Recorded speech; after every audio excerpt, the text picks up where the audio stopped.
What's up, everybody? How you doing? It's your man, Phil Williams from The Phil Williams Show. Man, look who's in the studio with me. For you people that have never seen her before, don't know who she is, this is Janice Barlow from National Compass. I mean, she is an awesome writer. To me, because of the kind of person that I am, she's an awesome conservative. She is an awesome Christian. And how do I know? Because she gets beat up awesomely from both sides. But man, she's here in the studio. What's up, Cheyenne? Hey, Ken Thompson, what's going on? Hey, man, I seen you, George, earlier popping up in there. You know, I got criticized yesterday, guys, by somebody. What's up, Debbie Ellis? That they wondered why, you know, people's always saying hi to their friends and not just getting to the reason why they have the post. And, you know, I understand that. You know, I really do. I appreciate your thing. Hey, how you doing, Madison? What's up, Lee Rhodes? See, hey, Bob. That's Bob Barlow. What's up, Bob? Guess what? I'm here with your wife today. I got her today in my studio, man. I'm so excited. But see, it's about being appreciative. I'm appreciative to people to take their time out and come over here. Because even though they're my Facebook friends and things of this nature, they took the time out to hear my little raggedy, true conservative 2 cents. And call me names and give me high fives. And so it's about appreciation. So if you can't stick around past the platitudes, I'm sorry, but I'm still going to do it because I appreciate my listeners. What's up, Willie Glenn? Paul Downs, what's going on? Thank you for chiming in. Robbie Norwood. Yes, we got to get here in the studio. I got an idea. I'm going to be talking to you about it, man. I'm telling you, me and Janice been putting our heads together. We're almost like Siamese twins and stuff. We like hooked at the head, and we about to go get somebody to come. I would get Ben Carson, but he might not be available to come separate us from our heads. You know what I mean? Hey, Cliff Kelly, what's going on, man? Love you, bro. Got something good for you too, man. Trust me, I got you, Cliff. I always will have your back, man. Always. If you're wrong, I will have your behind, and I hope you do the same thing for me. And that means give me a whooping. You know, we got to make things clear nowadays. People are just so extremely twisted. But anyway, got a great show today. And I like, what's up, Adam? How you guys doing? I'm not going to do this all day. What's up, Gloria? Thank you for chiming in. First, let me do a little bit of house cleaning from yesterday. And I had a post yesterday where I was trying to make a point. And it's kind of going to lead into what we're going to talk about today. But I was trying to make a point. I was not trying to be for Roy Moore or against Roy Moore. What I was trying to make the point is that we've brought up 40-year-old, 14 and 16-year-olds that have accused an American running for the Senate of doing something improper to them from 40 years ago. And everybody's taking a position on it. Since I wasn't there, I can't say he did it or he didn't. Because you weren't there, you can't say he did it or he didn't. But the point that I was trying to make is since we are having the conversation that 14 and 16-year-olds need to be protected, I am saying this is what I do for a living now. And I was just asking for your support. I was using the Roy Moore situation to prove my point of how concerned we are about our young people. But I was trying to get you to fast forward to being concerned about them now. Now, was I calling Roy Moore a predator? No, I was saying the accusation about Roy Moore is that he was a predator 40 years ago, stalking and predatorizing 14 and 16-year-olds. Can you help me deal with the predators on our 14 and 16-year-olds now? That's all I was saying. I even made the case, but some people don't stick around because if they don't hear you with the pom-poms for their favorite politician, then they typically say that you got to be all in or none in. See, I don't compromise, but I can be fair. Another point that I was trying to make is before we go half-cocked on these women making accusations, just think this could happen to your son or your husband right now. We cannot allow accusations in the greatest country in the world to be the thing to call for somebody's head. We cannot go down that slope. We have to be very careful. At the same time, we have to balance the seriousness of a woman making an accusation. Why? Because that could be your daughter or your mother's that is being stalked by a predator or being treated like they shouldn't be treated, and so they have to be treated serious. So, saying all of that, we have to be unemotional. We have to be practical. We have to be honest with ourselves. And we have to be very, very careful. Because these are people's lives. That's all I'm saying. And since I am out here trying to help these children now, can I get your support? Since you're letting this thing come to be the biggest thing ever from 40 years ago, what about 4 minutes from now? I'm trying to address our babies 4 minutes from now. That's all I was saying yesterday. I'm sorry if you didn't think that I was supposed to be some kind of cheerleader for Roy Moore, or I was supposed to be some kind of cheerleader for the accusers. I'm sorry. And I'm still not going to do it. I was not there. But one thing this showed for sure, that past predarization of people is coming to the surface like crazy, justified or not.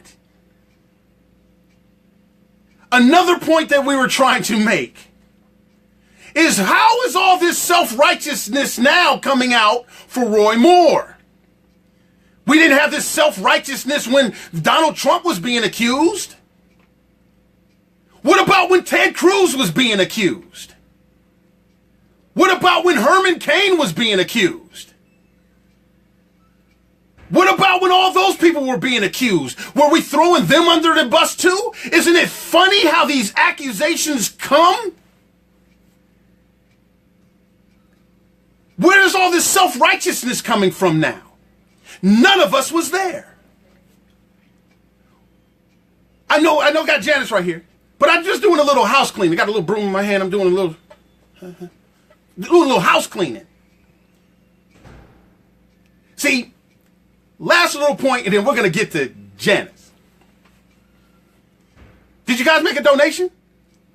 I don't know. Did you make a donation? Did you go to LilJimmyDJPods.Jimdo.com and make a donation? So that we can go out here and help these children, since we're so concerned that we have to defend the virtue of children. I'm doing it for real, because we should. We need to educate children, them 14 and 16-year-olds, to stop getting in vehicles with people. Stop being so starstruck that you get yourself in a situation. We need to also educate the parents to say, come on, man, how are you letting your child hang around a 30-year-old by themselves? There's so much education that needs to happen that Roy Moore has brought to the surface.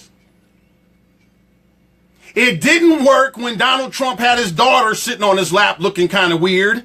It didn't work then. We weren't out here trying to really educate the children. No, you were too busy letting some pastor somewhere and somebody that said, we got to have the presidency, tell you the lesser of two evils is what's appropriate. Why? I'm not trying to make this about Donald Trump. I'm not trying to make this about Roy Moore. I'm trying to make it about us. What kind of values do we have? Do we understand an accusation should not be able to fry somebody right off the cuff? And a person's position shouldn't have us dismiss an accusation right off the cuff. To occupy some kind of political seat, to have some kind of political victory, should have us as Americans function a little more rational. No pun intended. Now, thank you. Love you guys for listening. Janice Barlow. How you doing? Hi. Welcome to the show. Thank you. I'm sorry if I went too long, but it's my show. Yeah, that's right. You can say hey, I want to be polite and I want to be totally just because we don't want to be here all day. Janice, Again, welcome. I'm going to set this up for you. I want to ask you this. A lot of people take such extreme positions. I am watching us continue, in my opinion, to make the same mistake that we're continually making, especially from the conservative right side of America. That these political seats, these political people become the most important people in seats in the world, to where it seems like we're willing to compromise anything that we stand for because this seat has to be had. It has to be saved. This is the only person imaginable in a community of 320 million Americans, some very smart, intelligent people with track records that are not as muddy or as suspect as some of these people. But once these things become so freaking important, we have to have it at all costs. We have to take the most extreme position in order to validate our point. Mm-hmm. What do you think about that position as Janice Barlow? That's me. What I see with Roy Moore, and again, if you don't know me, I am a government watchdog. I'm not a Republican. I'm not a Democrat. I am conservative. I don't like the government. The government gets in our way, and it keeps us from doing the things that we need to do things for each other. But looking at it from the lens of being outside of it, Roy Moore is a symptom of what's wrong with this country.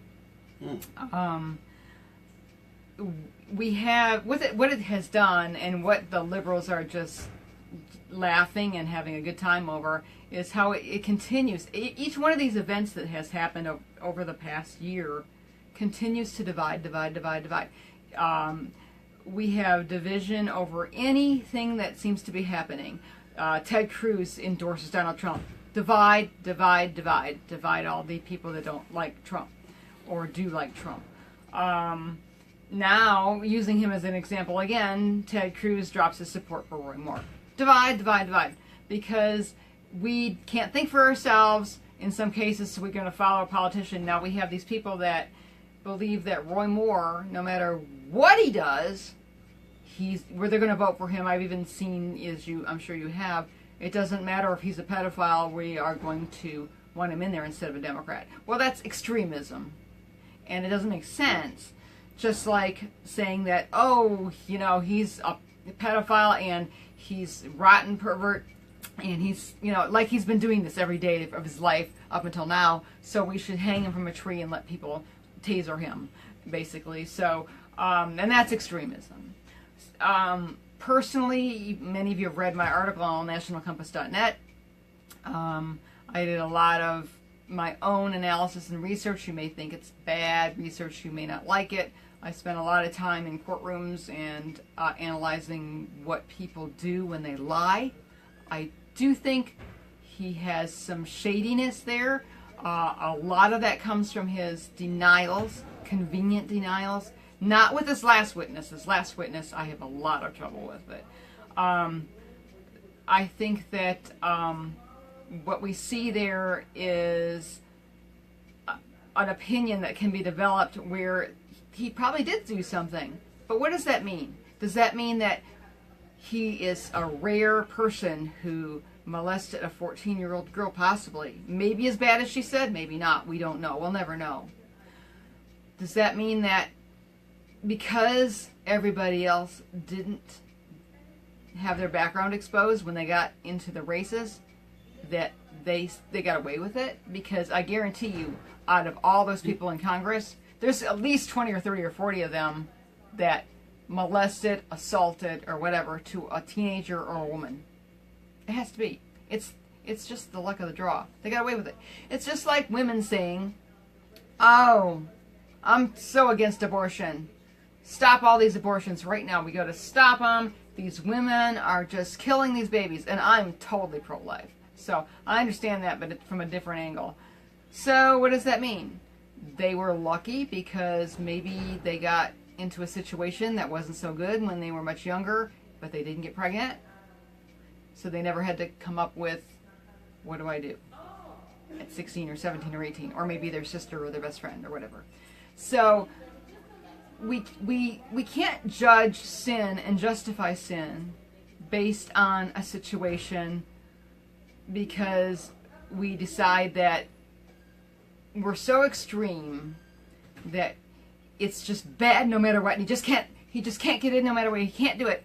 But yet on the other hand, he is so good and has such a good record for 40 years that he couldn't possibly have done it. These are the two extremes, right? Yeah.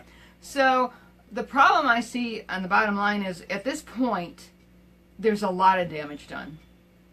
Whether he's innocent or not, the Republican Party, and again, I'm not a Republican, but the Republican Party is the more conservative party. That's the big party, even though they're massive government, which is a big problem. The Republican Party has a problem. It should have told him, we're not going to seat you and you need to step down because we're never going to let you in because you've caused all this problem and you need to, we'll help you look at this case. We'll help you. We'll defend you. We'll do whatever we need to do, but we need to let the seat go to someone else before it's too late. It's pretty much too late now. For the good of the country, he needed to step down. He's put his own selfish ambitions here ahead of it. He's now to the point where he's out there demanding and refusing to step down. To me, it smells like Donald Trump all over the place. The arrogance of putting yourself ahead of even your party and your country, I don't like it. Whether he's innocent or not, I would never vote for him now because of that. Wow. And you know, and some of the things that she just said is really bringing up something. She said that Roy Moore is a symptom. And this is the thing that I think that we should really try to focus on. The symptoms. You know, this is something, you know, you just can't brush under the rug. Why? Because it's way too common. It's way too common. We have an opioid crisis.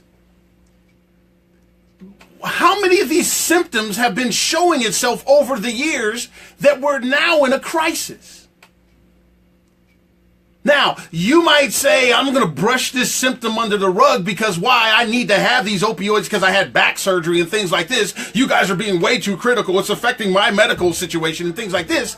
But there are children dying in the street because of these things. So it's not just a symptom. It's a problem that needs to be addressed.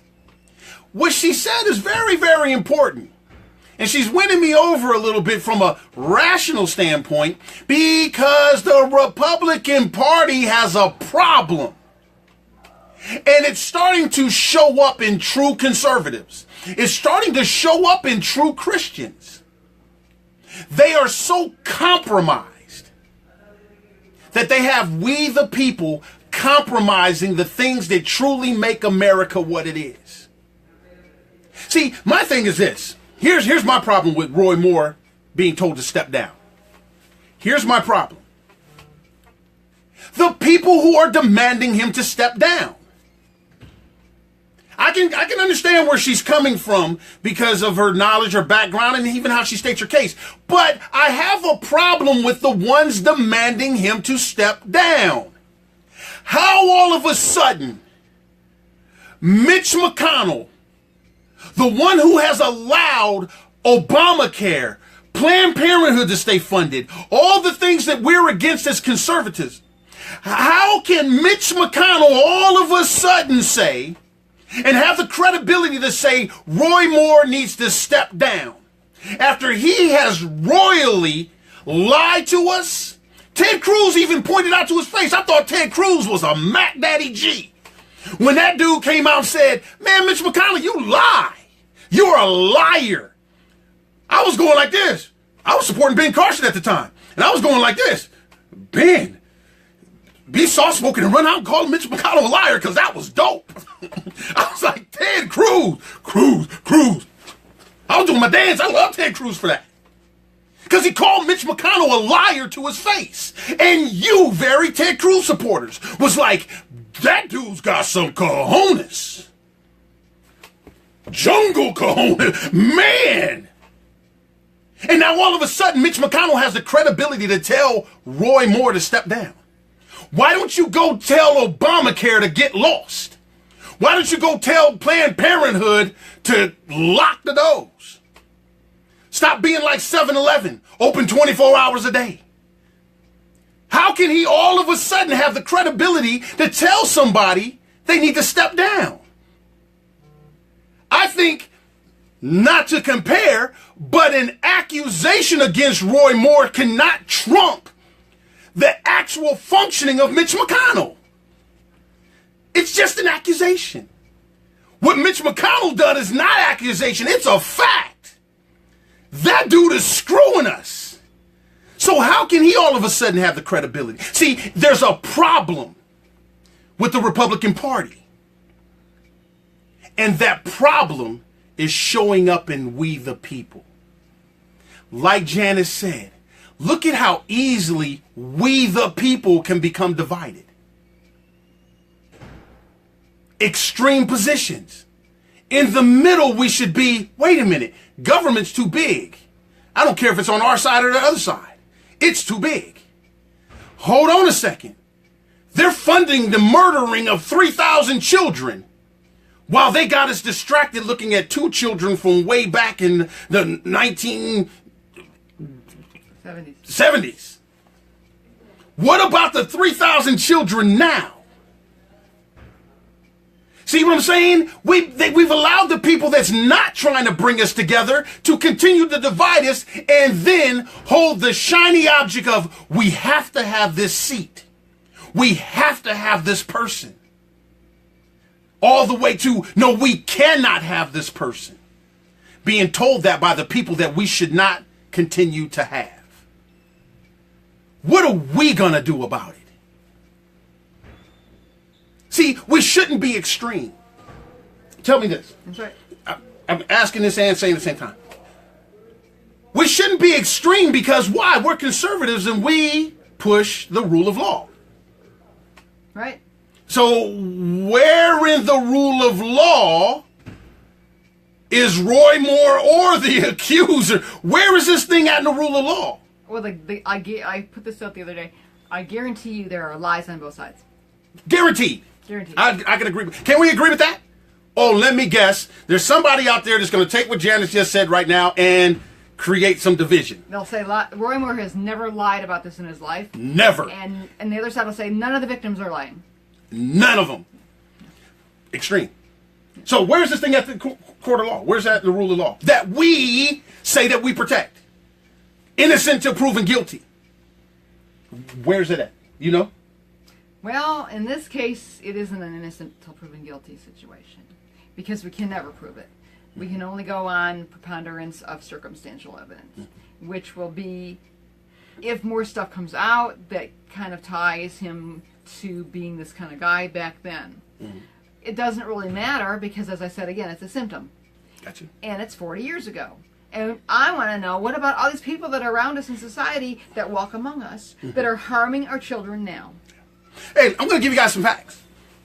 1 out of every 6 girls, 1 out of every 4 boys. Oh, I'm sorry. Okay. 1 out of every 4 girls, 1 out of every 6 boys are molested right now. 1 out of every 10 of them get the courage enough to tell. And it can take up to 10 years before we believe that one. A predator can molest up to 50 people before they're caught. That's a fact. Or the same one over and over. Or the same one over and over. Family member, somebody close to them, or somebody that they put onto a pedestal of awesomeness. Somebody with 1 million Twitter followers. Somebody. Remember, Donald Trump is the one that said, because I'm famous, I can grab your cuda. I can walk into a locker room. I can do anything. Don't forget, this is our president that said this. Because I'm famous. Isn't the accusation against Roy Moore is that he used his position of being the DA to do this? See, if he did it or not, we know it's a fact it's being done. So you can't just dismiss it out of hand, but we cannot be dangerous to take a basic accusation and run that dude up the flagpole. But the symptom is showing the problem. Barack Obama said more than 8 years ago, we are days away from fundamentally transforming this country. What this thing is showing is that we are fundamentally transformed. We can't even do some fundamental, basic rationalization on anything. We're fundamentally transformed to take the extreme position on our side and dog out fellow Americans. As Christians, we take the extreme position on either side and we go against love thy neighbor as thyself. Do unto others as you would have them do unto you. We're fundamentally transformed, people, to being more doggish to each other and protect the ones that's actually dogging us out. It's almost like we got Stockholm syndrome. Exactly. And what we're doing too is people that we've been friends with for a long time on social media, all of a sudden, because we have an opinion, even if it's a mild opinion, even if it's not a non-committed opinion, we're all of a sudden say, I'm blocking you because you don't believe what I believe. You're gone. Gone. And I'll cap you, and cuss at you, and you're gone. And I experienced this myself, and I don't really care at this point because I don't want extremism on my wall. I don't want a bunch of emotion on my wall. I want practical thinking people. Whether you disagree with me or not, debate is kind of fun if we can be rational and practical. I don't want hysteria. Hysteria belongs to the liberals. Yep. Hey, can I ask you guys a question? Why was it not good for Barack Obama, but it's good for Donald Trump? Donald Trump is doing Barack Obama in spades. We got all three branches of the government. See, I don't look at that, but I'll talk this way. See, we don't have all three branches of the government. Liberals do. But if I was to humor you, we have all three branches of the government. Why is Planned Parenthood still funded? Obama subsidies. Why is DACA? Yeah. DACA, whatever we say. Why is this? Why is the Paris Accord still funded till 2020? Oh, I'm sorry. I thought that was supposed to be gone. Why is every Obama policy now done on steroids and now it's totally acceptable now? Why is our favorite politicians still allowing this to go on when they became our favorites because they said they were going to stop it? Why are we so fundamentally transformed into believing that our one special senator can do something in a gang of 100?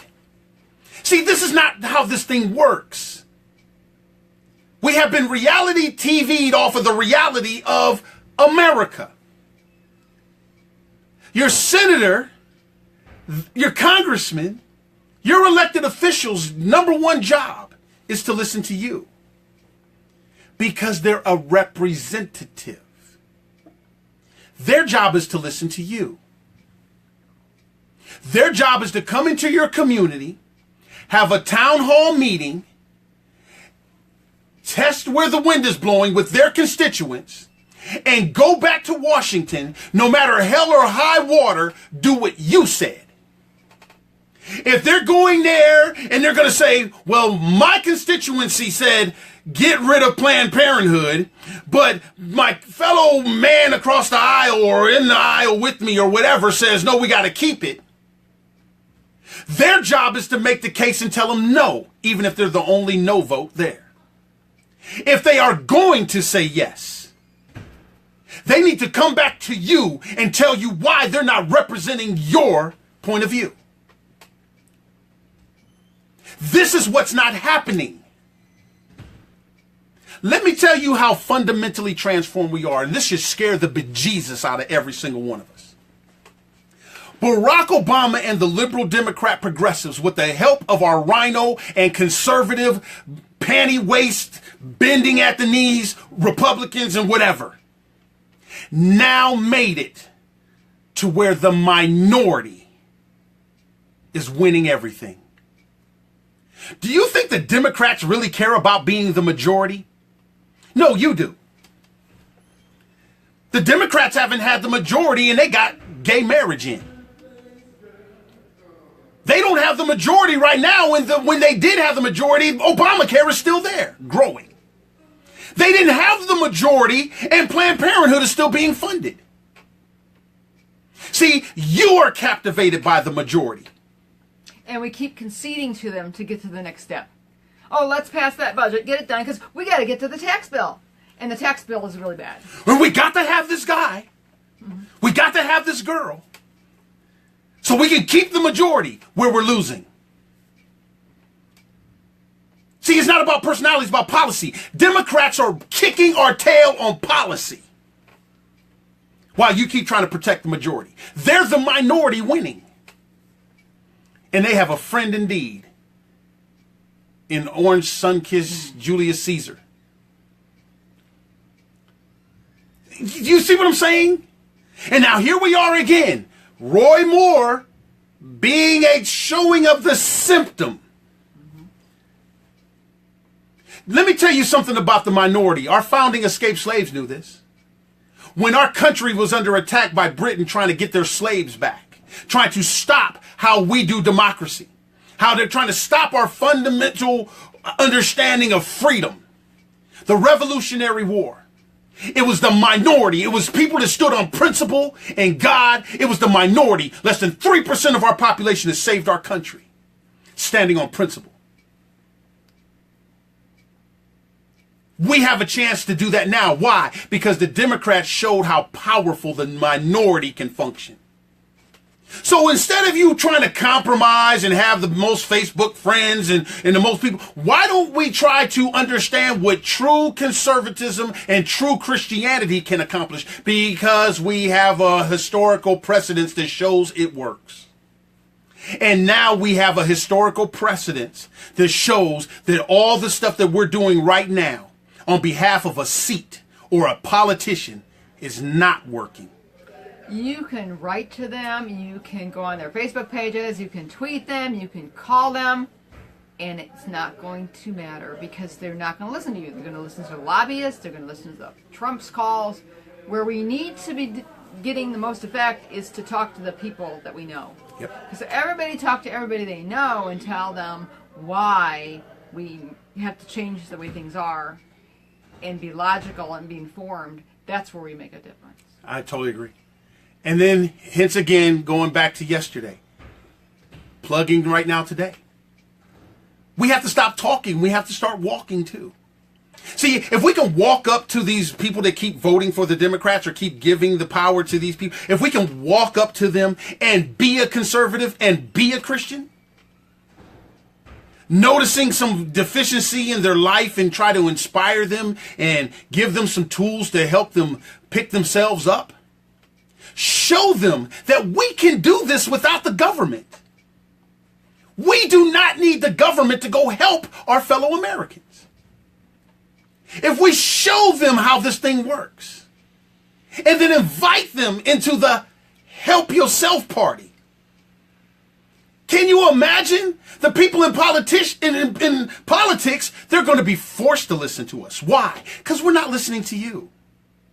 We're not waiting for you to do a dang thing for me. I was a Ted Cruz supporter that was ticked off that you guys were waiting for Ted Cruz to go do something Ted Cruz is not designed to do. I was sitting there going like this. Are you guys serious? You're waiting for Ted Cruz to go into the black community and sell the black community on conservatism? That's not what Ted Cruz does. That's not Ted Cruz. That's what Phil Williams does. Let Phil Williams go set the table for Ted Cruz. Let somebody that's designed to go into these communities do it.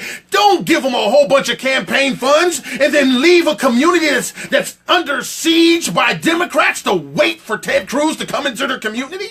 And do what? Hi, I'm Ted Cruz. You're that white guy that's going to kill me and take my free TV. You're going to throw Granny off the cliff. Ted Cruz doesn't need... And it's not about Ted Cruz. It's about the way we think. We need to go grow our voter base. And these politicians are showing it doesn't work. The liberal voter base is what's growing. We the people need to go help we the people. Not them, the government. And we're showing again, what's the problem? This is the problem. And now I'm sure that you guys are going to figure out a way to chop Janice's head off. And I'm sure there's going to be some memes out there, and guess what? You're going to say, you're going to rewrite the song Ebony and Ivory, and you're going to pervert it and mess it all up and everything like that. I don't know. Do you understand? Can you feel where I'm coming from? What are we willing to do? We got to elect Roy Moore.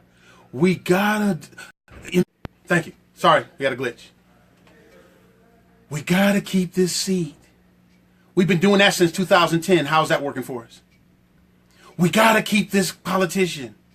We've been doing it since 2010. How's that working for us? We got to block Phil Williams. How's that working for you? I got to create a Facebook group where everybody allows me to cuss people out. How's that working for you? I got to go give my tithes and offering to a compromised preacher. How's that working for you? Hey, we're going to get out of here. Janice, you have the last word. Is there anything else you want to share with people? We like to keep encouraging you to read National Compass because we have a variety of writers. We're all over the board, and we don't agree with each other most of the time. So you can get a lot of opinions there, and you also can send in guest articles. So it's just one of the things that we want to do to expose the things that are going on in America. This extremism really has to stop. This is what the liberals do. This is what the alt-right does. Extremism. Extreme fake news over here. Fake news over here. I'm not just saying being a moderate, because, it's not about that. It's about thinking before you use emotions to decide what you believe. And don't come into a situation already knowing what you think is the truth. But examine the truth on both sides, and you may not come up with an answer right away, but it's okay to not. And it's okay to lean one way or another and just keep waiting for things to come out. You don't have to choose a side. And don't jump on people that don't agree with you. That's what's really causing all this mess. And it's childish. It's really stupid. I just don't get it. I don't get it. Yeah, It's weird. I love you. I love you too. Yeah. Hey guys, this is what it's about. And this is why, like I said, I'm not saying this because other people that do it is wrong or anything, because I'm not really a big guy of right and wrong. I'm really about effective or ineffective. That's where I'm really at. Because what's right for me can be wrong for you. But effective or ineffective, man, that's proof is in the pudding. If it's working for you, keep doing it. If it's not working for you, stop doing it. That's insane. But this is why I don't block people. And this is why I don't unfriend people.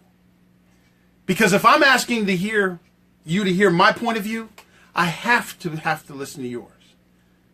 I have to. In full disclosure, there are 2 people in 3 years that I blocked. And I consulted Janice before doing it. I consulted Lita before doing it. I consulted Bill Blood before doing it. I consulted Cliff Kelly before doing it. I consulted people before doing it because I did not want to be a hypocrite. But the reason why I blocked them is because the work that I'm doing on the ground with Lil Jimmy, they took it upon themselves to say Little Jimmy is molesting children. Little Jimmy is converting Christians into, Little Jimmy's a Satan worshiper and things of this nature. And even before I blocked them from my emotions, I consulted with my friends. And they said, Phil, you would not be wrong, or you would not be held to a different standard because you blocked these 2 individuals. And I did it. I'm not looking forward to doing it again. I am like a real good police officer that is trying his best not to use his firearm. I'm that guy. We need each other, people. We need each other, and what is being shown is we need each other more than ever before. This is our revolutionary war. This is our time to come together, because it's not the British are coming. The Russians are here. And they're trying to stay. The purveyors of fake news are here to stay if we don't get our act together. There is a difference between the liberal politician and the liberal voter. I give a hill of beans about the liberal politician. But that liberal voter, hey, we got to have them. We got to get them to come to our side. And in my opinion, this is the easiest time ever in the history of America to flip a liberal voter, because they're tired of having their communities drugged up, shot up, dogged out. They're tired of the so-called police brutalities by the police that's hired by their Democratic politicians. They're tired. It's just that we're not presenting ourselves as the one that can give them energy. That's the problem. This is what I do every day. I use my creativity and my God-given abilities to go out there and flip liberal voters, to encourage wayward conservative voters. We the people, not them the government. I need your help. I need your support. I need your help. We got a new project out that's addressing this opioid crisis. Yes, the thing that's killing 14 and 16-year-olds now. It's called Jacob's Ladder. It's the only product or project of its kind in America. It's all anti-drugs, encouragement, recovery, everything that we are complaining that our children need to have. We have it in our possession right now, people. We the people. I need your support in getting it out. The project costs $15. I'd like for you to order some of these Jacob Ladder CDs and get them to the kids in your community. Get it to the adults in your community. Replace the foolishness they're listening to now that's promoting opioid abuse. Take little Dookie Stain out of their ear and put something in there that can help save their lives. We cannot continue to complain about this thing and then continue to give all our money to the politicians that's allowing this thing to take place. We can't do it, people. We the people. Support Jacob's Ladder.